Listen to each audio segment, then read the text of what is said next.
Hello दोस्तों, तो आज हम क्लास 10th का पहला चैप्टर जिसका नाम है chemical reactions and equations start करने वाले हैं। और ये केमिस्ट्री का बिल्कुल बेसिक चैप्टर है, तो आप लोग भी इसको ध्यान से पढ़िएगा, ठीक है। और मैं भी कोशिश करूंगा कि इस वीडियो लेक्चर में पूरे इंपॉर्टेंट टॉपिक्स और ये पूरा चैप्टर ही कवर कर दूं, ठीक है। तो आप लोग भी इसको लास्ट तक देखिए। चलिए स्टार्ट करते हैं।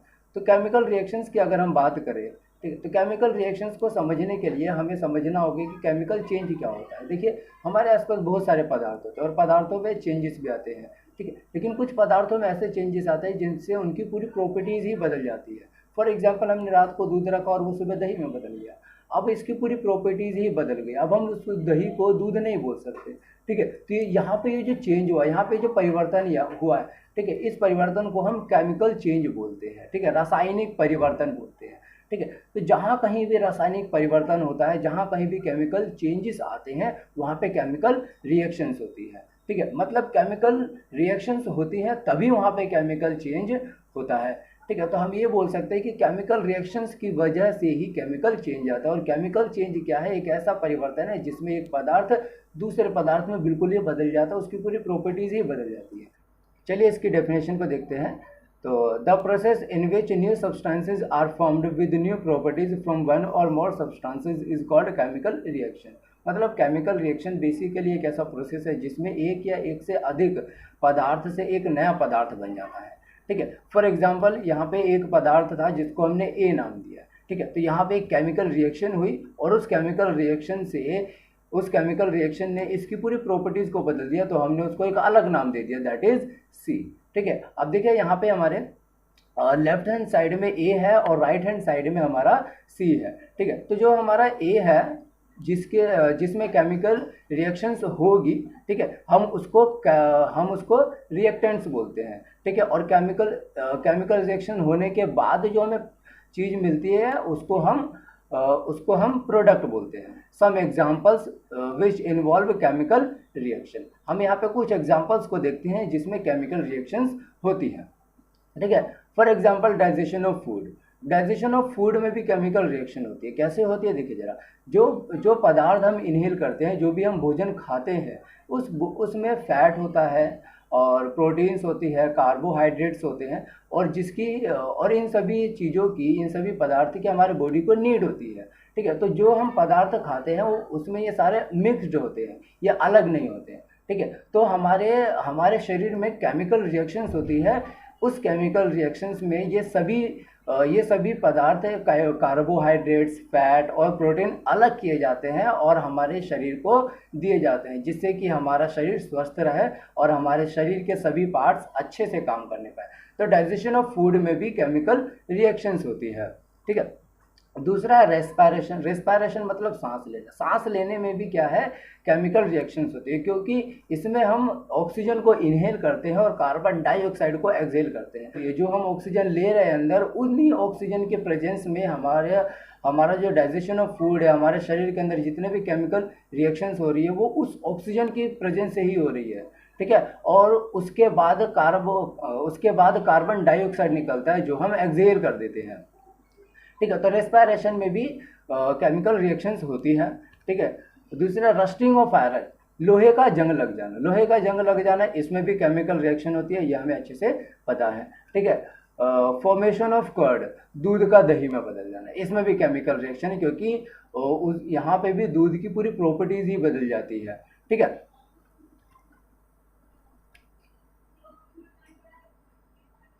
अब हम देखते हैं केमिकल रिएक्शंस इनवॉल्व्स। मतलब हमें कैसे पता चलेगा कि यहाँ पे केमिकल रिएक्शन हुई है, ठीक है। अगर हमें पता करना है कि ये केमिकल रिएक्शन है या नहीं, तो हम कैसे पता करेंगे कि ये केमिकल रिएक्शन है, ठीक है। तो उसके बेसिकली कुछ पॉइंट्स से हम देखते हैं जरा, ठीक है।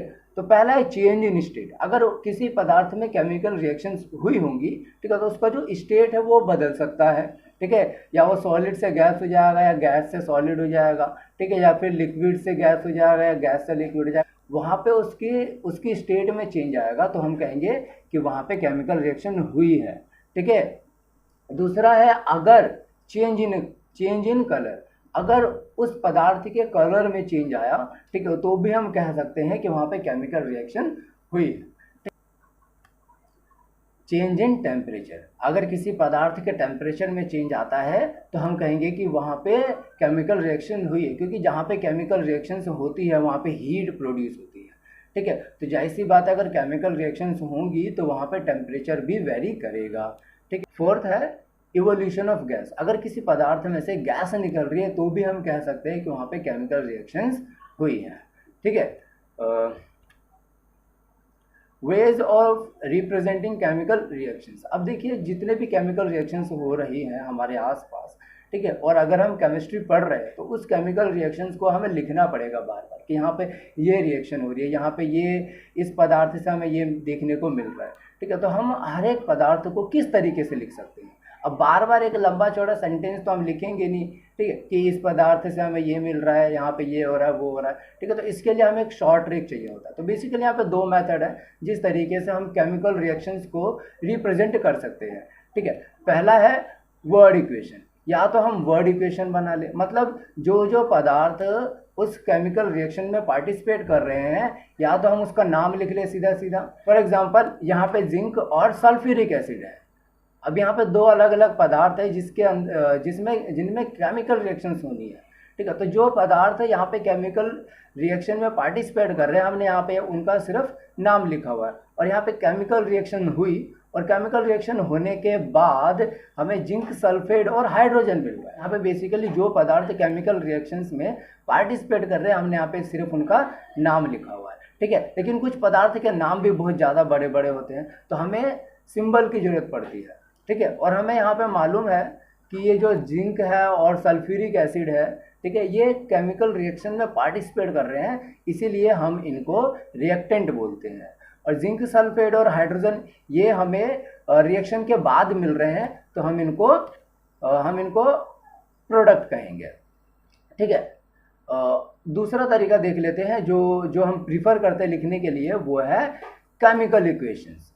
ठीक है, अब अगर केमिकल रिएक्शंस होती है तो हम उसको केमिकल इक्वेशन के थ्रू ही रिप्रेजेंट करते हैं। केमिकल इक्वेशन में हम क्या करते हैं कि जो पदार्थ केमिकल रिएक्शन में पार्टिसिपेट करता है हम उस पदार्थ के सिंबल्स का यूज़ करते हैं। अगर वो कोई एलिमेंट है तो हम उसका सिंबल यूज़ करेंगे, अगर वो कोई कंपाउंड है या मॉलिक्यूल है तो हम उसका फॉर्मूला यूज़ करेंगे। फॉर एग्जांपल यहाँ पे हमने जिंक और सल्फ्यूरिक एसिड लिया था। ठीक है, तो हम जिंक को Zn से रिप्रेजेंट कर सकते हैं और सल्फ्यूरिक एसिड को H2SO4 से रिप्रेजेंट कर सकते हैं। बिल्कुल शॉर्ट तरीका है और जल्दी भी हम लिख सकते हैं इस मेथड से। तो इन दोनों के बीच में केमिकल रिएक्शन हुई और अगेन हमें क्या मिल रहा था, जिंक सल्फेट और हाइड्रोजन मिल रहा था। तो हमने यहाँ पे नाम ना लिख के हमने जिंक सल्फेट का फॉर्मूला लिख दिया, ZnSO4, और हाइड्रोजन का फॉर्मूला लिख दिया, दैट इज H2। ठीक है, तो ये जो मेथड है केमिकल रिएक्शंस को रिप्रेजेंट करने का, हम इन्हीं मेथड को प्रीफर करते हैं लिखने के लिए। ठीक है, क्योंकि जल्दी लिखे जा सकते हैं और आसान भी होते हैं। ठीक है, हमें मालूम है ये हमारा रिएक्टेंट है और ये हमारा प्रोडक्ट है। ठीक है, चलिए अब थोड़ा केमिकल इक्वेशंस के बारे में जान लेते हैं, क्योंकि हम केमिकल इक्वेशंस को ही इस्तेमाल करेंगे केमिकल रिएक्शंस को रिप्रेजेंट करने के लिए। ठीक है, तो चलिए देखते हैं। A chemical reaction can be represented by a chemical equation. It involves uses of symbol of elements and chemical formula of reactant and product. मतलब अगर हम किसी केमिकल रिएक्शन को केमिकल इक्वेशन के थ्रू रिप्रेजेंट कर रहे हैं तो उसमें हम उस एलिमेंट या उस पदार्थ के सिंबल को यूज़ करेंगे। अगर एलिमेंट है तो हम उसके सिंबल को यूज़ करेंगे, लेकिन अगर वो मॉलिक्यूल या कंपाउंड है तो हम उसके फॉर्मूले को यूज़ करेंगे। ठीक है, अगला देखते हैं इसी में, the necessary condition such as temperature, pressure and any catalyst should be written on the arrow between reactant and product. अब देखिए जरा, द नेसेसरी कंडीशंस मतलब एक केमिकल रिएक्शन के लिए वहाँ उसके आसपास का जो एनवायरनमेंट है वो बहुत मेन रोल प्ले करता है। देखिए जहाँ पे केमिकल रिएक्शन हो रही है वहाँ पे टेम्परेचर क्या है, प्रेशर क्या है, हम इन सबको लिखना बहुत ज़रूरी है, क्योंकि जहाँ पे केमिकल रिएक्शन हो रही है उसके आसपास का एनवायरनमेंट कैसा है ये केमिकल रिएक्शन में बहुत ही मेन रोल प्ले करता है। ठीक है, इसका पता होना बहुत ज़रूरी है कि जहाँ पर केमिकल रिएक्शंस हो रही है वहाँ का टेम्परेचर और प्रेशर क्या है, बेसिकली वहाँ का एनवायरनमेंट कैसा है, हमें इसका पता होना बहुत ज़रूरी है। यहाँ पे एक और नया वर्ड है दैट इज़ कैटलिस्ट। अब ये कैटलिस्ट क्या है, तो देखिए कुछ केमिकल रिएक्शंस ऐसी होती है जो जल्दी नहीं होती है, ठीक है, या यूँ कह लो कि कुछ केमिकल रिएक्शंस होती ही नहीं है, ठीक है। तो उन केमिकल रिएक्शंस को करवाने के लिए हम कुछ अलग पदार्थ का इस्तेमाल करते हैं, तो उन पदार्थ को ही हम कैटलिस्ट बोलते हैं। तो कैटलिस्ट क्या होता है, तो कैटलिस्ट बेसिकली वो पदार्थ होते हैं जो किसी केमिकल रिएक्शंस को होने में मदद करते हैं, ठीक है। For example magnesium is burned in air to form magnesium oxide, ठीक है। ये बिल्कुल बेसिक सा एग्जाम्पल है, ठीक है, जहाँ पे हम देख सकते हैं मैग्नीशियम को हम बर्न कर रहे हैं इन एयर, ठीक है, टू फॉर्म मैग्नीशियम ऑक्साइड। अब देखिए हमने यहाँ पे स्टेटमेंट में हमने क्या लिखा था, हमने स्टेटमेंट में लिखा था मैग्नीशियम इज बर्न्ड। हमने कहीं यहाँ पे ये नहीं लिखा कि मैग्नीशियम का ऑक्सीजन के साथ रिएक्शन हो रहा है, ठीक है। लेकिन जब हम केमिकल रिएक्शंस हम लिख रहे हैं, ठीक है, तो हमने वहाँ पे Mg+O2 लिखा हुआ है, ठीक है। तो बेसिकली जब हम किसी पदार्थ को बर्न करते हैं, जलाते हैं, तो हम उसको जला नहीं रहे, हम बेसिकली उस पदार्थ का ऑक्सीजन से रिएक्शन करवा रहे हैं, ठीक है। तो ये यहाँ पे मैग्नीशियम और ऑक्सीजन रिएक्शन के बाद मैग्नीशियम ऑक्साइड को बनाते हैं। Balancing chemical equation. अब हम जो केमिकल इक्वेशंस लिखेंगे उस केमिकल इक्वेशंस को बैलेंस करना भी बहुत ज़रूरी है। अब उस केमिकल इक्वेशन को हम बैलेंस करें क्यों, आखिर क्या ज़रूरत है हमें उस केमिकल रिएक्शन को बैलेंस करने की, ठीक है। तो इस चीज़ को समझने के लिए, सीखने के लिए हम law of conservation of mass देखेंगे। Law of conservation of mass क्या बताता है, law of conservation of mass बताता है कि किसी भी केमिकल रिएक्शन के दौरान मास को ना तो बनाया जा सकता है और ना ही डिस्ट्रॉय किया जा सकता है, ठीक है। मास बिल्कुल सेम रहेगा। मतलब अगर आपने कोई 5 किलो का पदार्थ लिया है और उसमें केमिकल रिएक्शन हो रही है, तो केमिकल रिएक्शन के बाद जो आपको प्रोडक्ट मिलेगा वो प्रोडक्ट भी 5 kg का ही होगा, ठीक है। तो मास में बिल्कुल भी चेंजेस नहीं आएंगे, ठीक है। ये हमें law of conservation of mass बताता है और इस लॉ की वजह से ही हमें केमिकल इक्वेशन को बैलेंस करना बहुत ज़रूरी है, ठीक है। तो मास can nether be created nor be destroyed in a chemical reaction. मतलब किसी भी केमिकल रिएक्शन में ना ही तो हम मास को बना सकते हैं और ना ही उसको बर्बाद कर सकते हैं, ठीक है। तो इसीलिए हमें केमिकल इक्वेशन को बैलेंस करना बहुत ज़रूरी है, ठीक है। Number of elements of reactant must be equal to number of elements of product. अब केमिकल इक्वेशन को बैलेंस करने के लिए हमें एक लाइन याद रखनी है। कौन सी लाइन है, ये वाली, number of elements of reactant must be equal to number of elements of product. मतलब जितने भी नंबर ऑफ एलिमेंट्स रिएक्टेंट में है उतने ही नंबर ऑफ एलिमेंट्स प्रोडक्ट में भी होने चाहिए। बस इसी चीज़ का आपको ध्यान रखना है और उसके बाद केमिकल रिएक्शन जो है उसको आप आसानी से बैलेंस कर पाओगे। अब हम देखेंगे कि केमिकल इक्वेशन को हम बैलेंस किस तरीके से कर सकते हैं, ठीक है। How to balance a chemical equation. तो देखिए केमिकल इक्वेशन को बैलेंस करने के लिए सबसे पहले तो आपको केमिकल इक्वेशन लिखनी पड़ेगी, ठीक है। तो हमने यहाँ पे एक केमिकल इक्वेशन लिख दी, ठीक है। अब यहाँ पे देखिए 1 2 3 4 टोटल चार पदार्थ है, ठीक है। 2 पदार्थ केमिकल रिएक्शन से पहले और 2 पदार्थ केमिकल रिएक्शन के बाद, ठीक है। तो अब देखिए इसको अगर हमें बैलेंस करना है तो सबसे पहले जितने भी पदार्थ हैं, ठीक है, जितने भी एलिमेंट और मॉलिक्यूल्स हैं, ठीक है, हम इसको एक बॉक्स में बदलेंगे, ठीक है, बॉक्स में बंद कर देंगे, ठीक है, लाइक दिस। हमने इनको बॉक्स में बंद कर दिया। अब आपको एक चीज़ याद रखनी है कि इन बॉक्स के अंदर आपको कुछ नहीं लिखना है और ना ही इन बॉक्सेस के पीछे आपको कुछ लिखना है। जो भी आपको लिखना है वो बॉक्स के आगे लिखना है। अब लिखना कैसे, हमने एक चीज़ देखी थी, number of elements of reactant must be equal to number of elements of product, ठीक है। मतलब जितने एलिमेंट्स हमारे रिएक्टेंट में है उतने ही प्रोडक्ट में भी होने चाहिए, ठीक है। चलिए एक एक करके हम काउंट करते हैं। अगर हम आयरन की बात करें जिसका सिंबल होता है Fe, अगर हम आयरन की बात करते हैं देखिए यहाँ पे अगर हम ये सिर्फ रिएक्टेंट्स में देखते हैं तो आयरन यहाँ पे हमारे पास सिर्फ एक है, ठीक है। और अगर हम यहाँ प्रोडक्ट में देखते हैं तो हमारे पास 3 आयरन है, ठीक है। तो सबसे पहले हमें आयरन को बैलेंस करना पड़ेगा। तो कहाँ मेरे को 3 चाहिए, कहाँ पे चाहिए, तो 3 आयरन मेरे को रिएक्टेंट में भी चाहिए, क्योंकि 3 तो मेरा प्रोडक्ट में ऑलरेडी है। तो मैंने यहाँ पे 3 लिख दिया, आगे लिखेंगे, पीछे नहीं लिखेंगे, ये इस चीज़ का आप ध्यान रखिएगा, ठीक है। अब देखिए आयरन हमारा बैलेंस हो चुका है, ठीक है, एक एलिमेंट हमारा बैलेंस हो चुका है। अगर हम दूसरे की अगर हम बात करते हैं H2O की, तो इसमें हमारे 2 एलिमेंट, एक हाइड्रोजन और एक ऑक्सीजन। आपको एक साथ बैलेंस नहीं करना है, आपको एक एक एलिमेंट को लेना है और उसको बैलेंस करना है।